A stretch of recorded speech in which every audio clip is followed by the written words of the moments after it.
This is Akin for FightHype. I'm joined by Eddie Hearn at the Terence Serrano press conference. How you doing, sir? I'm doing good, excited, lovely venue. Obviously, big announcement last week, and here for the London leg today. Yeah, excellent.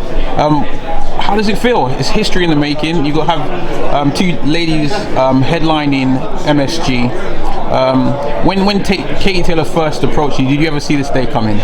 No, not really. I mean, look, it's the kind of thing you sort of dream to get to that stage. And you know, when Katie Taylor came to see me in the office, women's boxing existed at a professional level, but not in terms of females getting the purses they deserve, headlining huge arenas, getting major TV slots. So it's a big moment, and it feels like everybody's supporting this moment.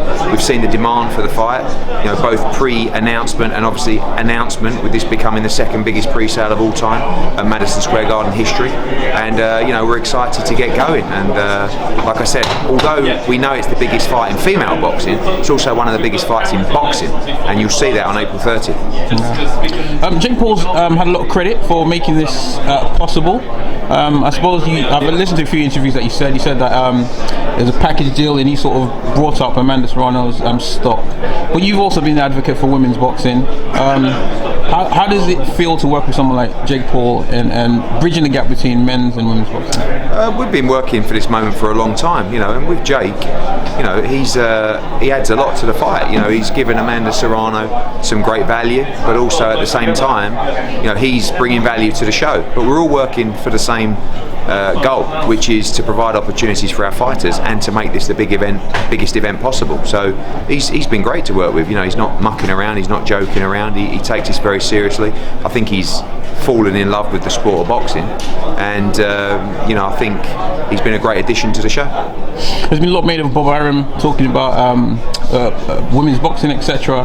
How much of that is due to Shakur and Valdez fighting on the same day? I think this is a much bigger fight than Valdez against Stevenson. That's a great fight, but this is going to reach a whole different kind of audience. That won't sell the amount of tickets that this fight is selling, and I don't think ESPN will actually even program this show, because I think it's a bad look as well. So Bob's comments are Bob's comments. He's 90 years old. He's going to say exactly what he thinks, and so you have to respect that in a way. But I don't respect his comments. I think women's boxing is flying at the moment, and I think there's huge interest from fans, broadcasters all around the world. Excellent. All right, I'm going to switch gears if I may. Everyone's keen to talk about the purse bid, etc. But I'm going to take a little bit of a different spin. The purse bid that was won. Have the contracts come in yet? Has the deposit been paid? Do you see this fight happening? Yeah, I believe Mauricio Suleiman posted that the deposit has been paid. We received the contract over the weekend or late Friday night. It's with the lawyers. I don't think there's going to be a problem with the contract. It's a pretty standard contract by a purse bid, and I hope that it gets made. I always have my doubts with Tyson Fury, because I know some of the things he says don't really match up to reality. But hopefully this fight gets made and Dylan gets his opportunity. Dylan's camp, I speak a lot to Xavier Miller, and he's normally an open book, but there's radio silence with regards to this fight. Is that a deliberate tactic, or is that just because the contracts as of yet hadn't come in? I think that at the end of the day, Dylan can do what he wants in this fight. He doesn't have to play to Tyson Fury's tune and bite back and snap back. Maybe keep him guessing. I don't think Tyson really enjoys the silence or not knowing what's going on, and I'm not sure whether it's a tactic or not, but I quite like it. So we'll see. I know Dylan's training very hard, and he'll be ready when his opportunity and his fight comes. Excellent. I'll ask you one more question. It's about Terence Crawford, switching gears one more time.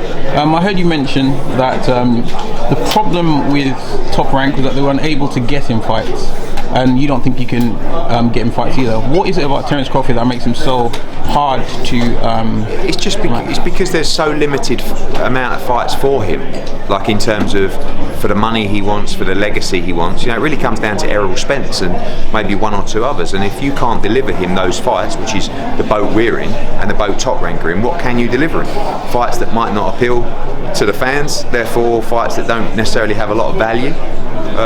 So unless you can deliver in big fights, I'm not sure that there's a part for you in his career. But he's a tremendous fighter, pound for pound, great fighter, and we'll see what happens. I'm going to ask you a question. Why can't those fights be delivered? Is it a network issue? Yeah, because really you kind of like, sometimes people make it like you've got to be with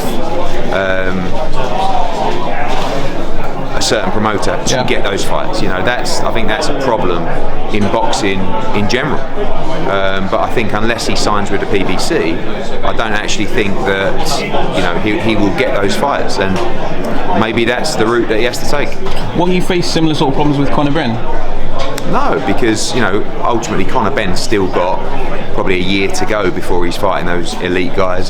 He can get in mandatory positions. I think that as well, people still believe that Conor Benn is beatable, whereas they don't necessarily think that Terence Crawford is beatable yet, and it's even harder to get those fights. So, you know, I think Conor Benn's in a great position. He's a huge draw, and but he's still got 2 or 3 fights before he's at that level. Okay, well, Eddie, I appreciate you talking to FightHype. Thank you for your time. Thank you, mate.